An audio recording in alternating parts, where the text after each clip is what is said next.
Thanks for your support as a channel member, Rob Pontin. Well, folks, after all the kerfuffle yesterday and thinking I might be leaving the club, we are ready to start a new season with Kings Lynn. I think we've had a really good summer of transfers. A lot of talented young players have arrived at the club. We have a new tactic ready and raring to go, and the media think we're a good bet for promotion. This can't go wrong, surely. If you're Okay, it's already going wrong. That's not a good sign, is it? If you're as excited as the pile of mugs and bottles next to me that I've just knocked over, make sure you leave a nice big thumbs up on the video. New season, 3,000 likes. I think that's fair. And of course, thanks for the support for those of you who do hit that like button each and every day, especially if you do it without me having to ask. But either way, thank you.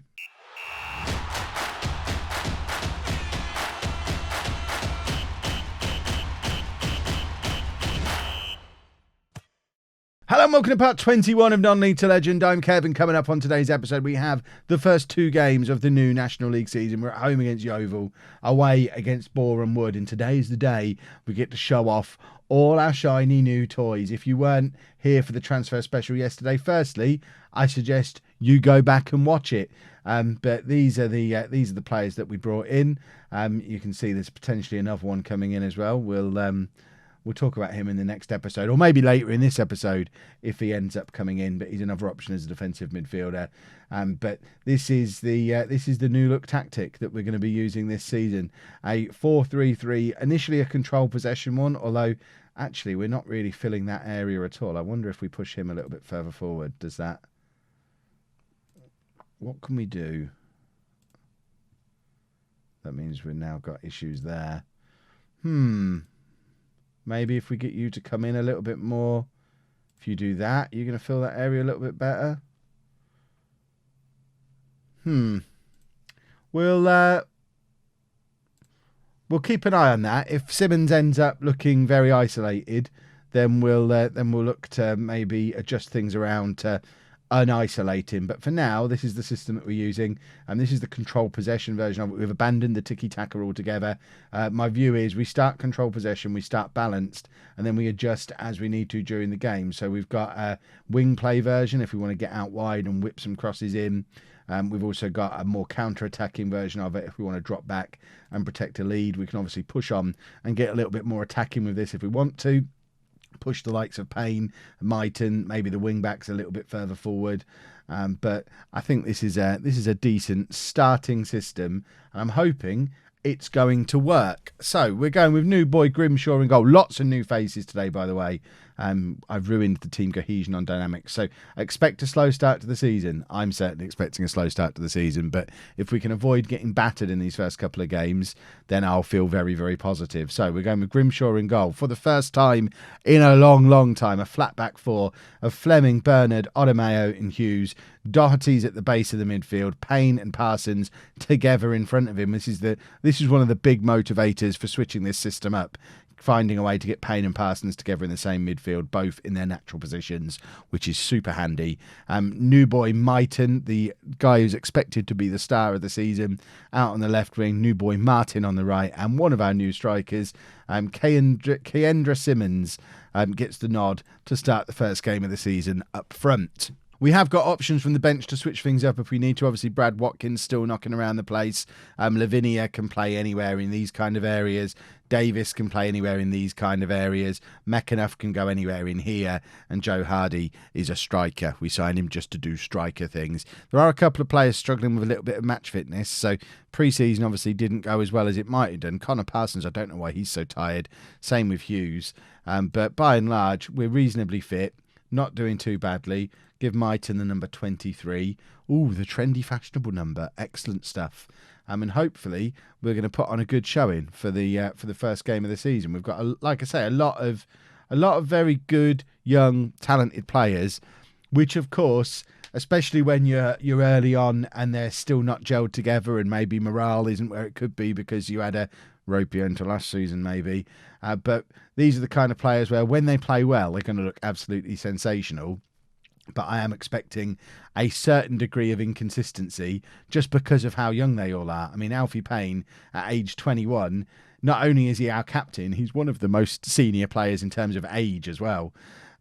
which is, I mean, that says a lot. But there is Payne in midfield. He is going to need to get a little bit further forward this year and get involved in the build-up play without having an attacking midfielder in front of him. There's a lot more onus on Parsons and Payne to push forward and make things happen in midfield, get the ball out to the wide players, play those through balls to the striker, knowing that they've got a defensive midfielder sat behind them to hopefully give them the freedom to get out there and do stuff like that and get a little bit further forward. But it's Yeovil with a highlight now, with a throw in over on that far side. And we need to get the ball back, and we do through Doherty, and it's Payne looking for a ball over the top. Finds Simmons. Is Simmons onside? There's no flag. Simmons is in and forces the save out of the keeper and can't quite get to the rebound to tuck it away. But that's exactly what we're looking for from Alfie Payne. Balls over the top for quick strikers to chase. It's definitely going to be one of our routes to goal this season. Payne with the in-swinging corner. It's headed clear. Bernard is trying to chase it down and then does end up getting there. It was a weirdly stunted run, but he got there eventually. And now Grimshaw to take the goal kick. Joao Mayo, look at this. We're doing possession goal kicks and stuff. We're so fancy. Payne looking for a ball over the top again, and he hits one, but Simmons wasn't really ready for it, I don't think, and wasn't exactly playing on the shoulder of the defender the way you would want a quick striker to when you've got a guy basically playing quarterback the way Payne is today. Simmons, though, has just got his first goal for Kings Lynn. It's an assist for Hughes, and Simmons, not the kind of goal I was expecting from him, but he's an unpredictable player, is what I'm expecting from him. Yes, he's quick, but clearly he's got a little bit of that in him as well. Hits it early, hits it from range, hits it hard, and puts us 1-0 up on 35 minutes. And that is a lovely way to start the game. Parsons now with the in-swinging corner, finds Payne. Alfie Payne getting on the end of a corner. What is the world coming to? But we've got Parsons and Payne, both came through the Norwich youth system, both absolutely full of talent, and they're going to share corner responsibilities this year. Another of our former Norwich youngsters in the shape of Martin down this right-hand side, and he's won a penalty. And Brandon Fleming, on loan from Hull for the second year in a row, steps up to take the penalty and hopefully make it 2 goals in 4 minutes and give us a more comfortable lead in this game. And he does exactly that. It's Kings Lynn 2, Yeovil 0, and Fleming is already enjoying the fact that he's decided to come back and spend another season in Norfolk, rather than all up there in the Norfolk rather than North. Yeah, I mean, it's Kings Lynn's not a million miles away from Hull, as long as you don't mind sort of going diagonally and over the sea to get there. If you want to drive, it takes forever. I've not done that. I've driven. Why am I talking about this? I've driven to both, not on the same day though. So for all I know, there's a wormhole that makes the journey quicker. Ask Brandon Fleming. He knows. I don't know. For goodness sake. Right, Payne with the corner, in swinger, and it's bobbling around in the area. Doherty's there, and Jordan Doherty's got his first goal for Kings Lynn as well. It's 3-0 now, and I promised you a slow start to the season, but we're actually playing really rather well. It's a slight tweak from the tiki-taka towards the more possession-based, slightly less gung-ho system, which, I mean, the board are looking for an attacking style of play. I probably should have tweaked that and told them that we weren't planning on doing it this year, because I wanted to do this, but this does seem to be working rather well. Odomeo heads it forward to Payne. Payne looking to spray another ball out, and he finds Martin, and that was absolutely stunning from Alfie Payne. And I love the fact we've given him a little bit more freedom in this midfield, told him not to worry about defending, just do that, do Alfie Payne things all day long, and it's lovely to see. And there's Odomeo, and it's cleared, but Myton trying to find Parsons, and now Yeovil looking to get clear. But this has been a very good performance for a first day of the season. This is worlds apart from where we were towards the end of last season, when we just looked like we looked a little bit fed up. We were tired. We'd been found out. We'd been doing the tiki-taka and the wing-backs thing for a couple of years. And as I said in the transfer special yesterday, I suspect the patch we got out from SI may have broken that a little bit for us anyway. It certainly lessened the impact of the wing-backs, hence the switch of the system. That being said, neither of our wide players playing particularly well. So we have got options to come on for both of them. We don't really have anyone to come on for Connor Parsons in midfield. Although I guess, in fact, to be fair, Archie Davis could. So we're going to bring Davis on for Parsons and just calm things down a little bit. Say, yeah, we're going to bring you on. You're going to do defending stuff. Can we push Payne even further forward? Is that going to... I mean, now's the time to experiment with it, I guess. Just get him up there and really get him just controlling the game and knocking the ball around with 2 ball winners either side of him, effectively. We're going to take Myton off as well, and I'm not going to bring McAnuff on, McAnuff. I'm going to bring Joe Hardy on and stick Simmons out onto that wing, because Simmons, I think his future is going to be out on the wing, and Hardy much more of an out-and-out striker, although not the complete forward that I would love to have in this system. But an advanced forward is fine. I can live with an advanced forward. Yeovil have stopped looking for underlaps. Well, what do we do now if they're not doing underlaps anymore? It was so effective for the first 70 minutes of this game. Here's Martin trying to get in, plays it all the way across to Simmons, who had kind of drifted out of position a little bit, although to be fair, he's actually playing as an inverted winger, so he hadn't at all. That's where he was supposed to be, cutting infield just a little bit. Payne now, playing a little bit further forward again, spraying the ball out, looking for Martin, doesn't find him this time. But I certainly will never discourage Alfie Payne from looking for that kind of pass, because we've seen how effective it's been repeatedly in this game already. So the more times we can get him space to look up and pick a pass, the more successful we're going to be as a team. Odimeo does exactly that, finds Payne. Payne has space. Why they're letting him have it, I do not know. But he sprays the ball out to Martin again. Martin is in, and he's won another penalty. He's done it twice in this game now. And they've got the opportunity to go 4-0 up. It's Hardy stepping up to take this time. New boy just off the bench, and our new striker has a goal 3 minutes into his Kings Lynn career, and it is Kings Lynn 4, Yeovil 0. And the new system on early inspection is looking quite useful. And I think I love Alfie Payne. What is going on? There's 5 or 6 mugs there, but I don't know why they keep clattering into each other. Hardy is in behind again. He's got an open goal, and Hardy makes it 5. And Doherty's done brilliantly to pick the early pass there. It's almost immediate from the kickoff. I wasn't even paying attention. Hughes finds Doherty, who's just looked up, seen Hardy in space, and their keeper completely out of position and not aware of what's going on. And I said Joe Hardy was coming in just to do striker things. I've signed a lot of players to do multiple jobs and play in different positions. Joe Hardy, I said, was coming in just to score goals for us, and he's done 2 of them already. And now we're looking for number 6. Imagine a 6-0 win on the first day of the year. Martin plays it all the way back to Doherty. He plays it back to Martin again, the most extravagant 1-2 in history. Davis is there, and it's just over from Archie Davis, who is, he played in a very good team last year, and he's looking around, doesn't recognise many people, but immediately realising he's part of a very good team again this year. And there you go. That's the first we've seen of Grimshaw in goal. That's a good look. He's not had a touch. We don't know if he's any good yet. He's not had to touch the ball. Right, let's make our final change. Fitness wise, who are we looking at? I might bring Lavinia on at the back just because I want to have a look at him. I want to see if he's any good. I'm going to bring him on for Fleming, I think, at left back, although he is mainly a right back, but he can play anywhere across that back 4 and will play anywhere across that back 4 as the season goes on. But let's get him on, get a little bit of game time into him, introduce him to everybody. What a day to make your debut as a fullback. We're already 5-0 up with 10 minutes to go. He can't have a bad debut in those circumstances, can he? And that chap has not had a very nice day. 5-0 down, away from home, about as far away for Yeovil. I thought we were in the Conference North still, but we're not, of course. It's the Conference National, isn't it? I was thinking, why are Yeovil in the National League North? But it's a long old drive home for Yeovil, having been beaten 5-0. And for the 152 people they brought with them, that is a miserable August drive home. But we don't care, because we've just won 5-0, and we're top of the league again. We spent a lot of time there last year. Hopefully we'll just stay there all the way through this time round. I'm feeling too confident and too happy. I think, it's a July drive home. My apologies. I imagine we're now going to lose to Boreham Wood, just to give me a reality check. Just the one change for the Boreham Wood game then.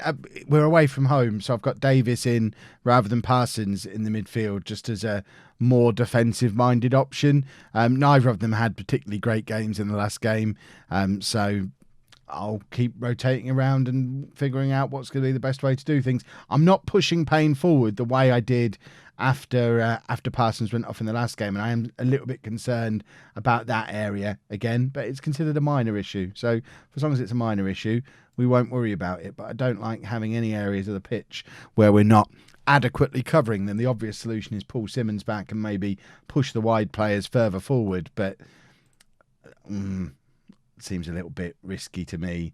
Right. Pick up where you left off. That's exactly what we want to do. Boreham Wood, off the back of a winning start to the season for themselves, but just a 1-goal win for them rather than the fancy pants 5-goal win that we managed to pull off. But it is going to be important for us to figure out early on whether this new system works away from home. It's one of the big things I've noticed about FM20 is the big difference between form at home and away from home. It seems like a huge thing in this version of the game where it hasn't necessarily been as much in the past.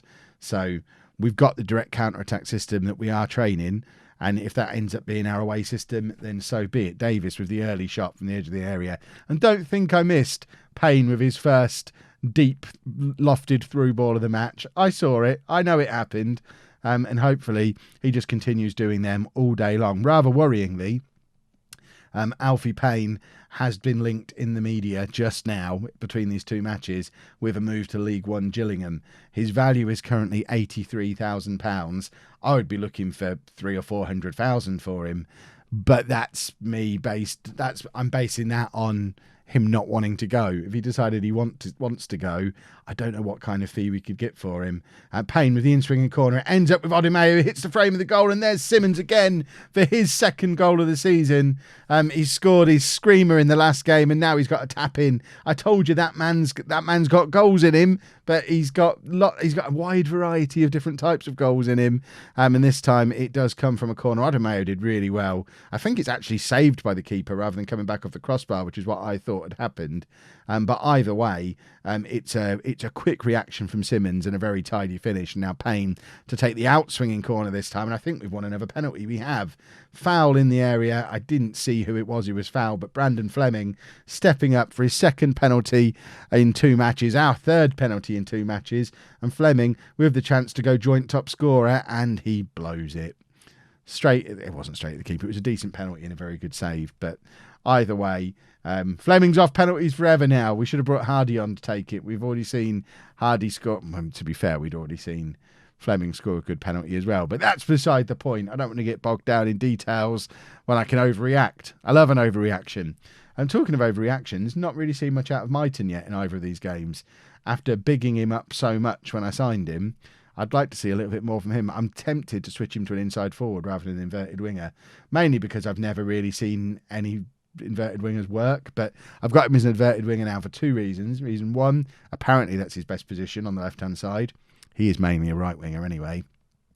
But also, inverted winger is the one that's in the control possession system sort of out of the box. So it makes sense. If that's his best role and the tactic wants him there, let's not fiddle too much. But if we go much longer without getting a performance out of him, then I'm making him an inside forward because I know I can get performances out of inside forwards. That is a good goal from Boreham Wood. A very good goal. We didn't really see Grimshaw having to be tested in the last game. And to be fair, I don't think we could expect him to save this one either, because it's an absolutely stunning goal. So I'm not bringing Watkins back in just yet. Don't worry. Right. We are. I wanted to say go and win it. I'll do that one. Can we passionately do that one? Everybody dig in. No one's that bothered. Myton's apprehensive. I'm tempted. If he's not enjoying himself, let's try this for the rest of this game. Stick him to an inside forward and see. He's gone from nervous to apprehensive. He was apprehensive before, wasn't he? He can't decide whether he's nervous or apprehensive. I think we probably need to take him off in a minute. Doherty with the big cross over from the left-hand side finds Payne on the edge of the area. Lovely little pass to Davis, and now Myton. Myton needs to do something in the next 5 or 10 minutes. What a goal! What a goal from Brandon Fleming. Myton gets the assist, but it's the most generous assist in the world because that is all Fleming. What I said, fullbacks had been nerfed. Clearly they haven't been. Perhaps I didn't need to change the tactic at all. That is as good as the goal that the other guy scored for them. My word. Still keeping an eye on Mighton. We've got Hardy on the bench and the option to push Simmons out wide onto the wing again. So I think that's what we're likely to do if Mighton doesn't conjure something up in the near future. I don't really want nervous, apprehensive players on the pitch. So I'll keep subbing him until he stops being nervous. Martin is in, and it's just over from Martin. Martin, we've seen him get into some dangerous positions, win a couple of penalties in the last game. Not really any end product from him yet. Martin, though, with the free kick here, finds Bernard, who gets his first goal of the season to put us 3-1 up and start to take some of the pressure off a little bit there. And that's a nice little set piece. Big, deep free kick from Martin. Just as I'm saying, he's not really got any end product. He produces a lovely floated free kick. And happy days. I am still going to take off Mighton and bring on Hardy. It's the substitution I talked about making. Simmons can go out on that side. I think I'll switch him back to an inverted winger because he was fine there doing that in the last game. And we're going to take Davis off and bring Parsons on. So the reverse of the substitution we did in the last game. Push Parsons back up into that role as the Mazzala. And then we'll just keep an eye on Martin. Not that we've really got anyone who can come on for Martin. Lavinia, I guess, could come on. And we could push Fleming forward if we really had to. Or Hughes maybe can play in midfield. But I'm not desperate to take Martin off. Fitness-wise, we could probably actually take off Hughes and play Lavinia in his actual position in that right-back role. Young fullback for young fullback. In fact, I'm going to drop a little bit of praise again. I did it in the last game. We'll drop a little bit more praise now because this has been another very good performance. And we're ending the first episode of the season top of the blooming league, which is, I mean, we couldn't have asked for anything more than that, could we? I said it was a good transfer window. It seems to be turning out all right so far. Early look at the league table because why wouldn't you want to look at that? It's beautiful. We've got Hardy as the top scorer, Doherty and Payne as the two best players. This is all looking very, very pretty. Right, we will be back as ever tomorrow. We'll do like half a dozen games or so.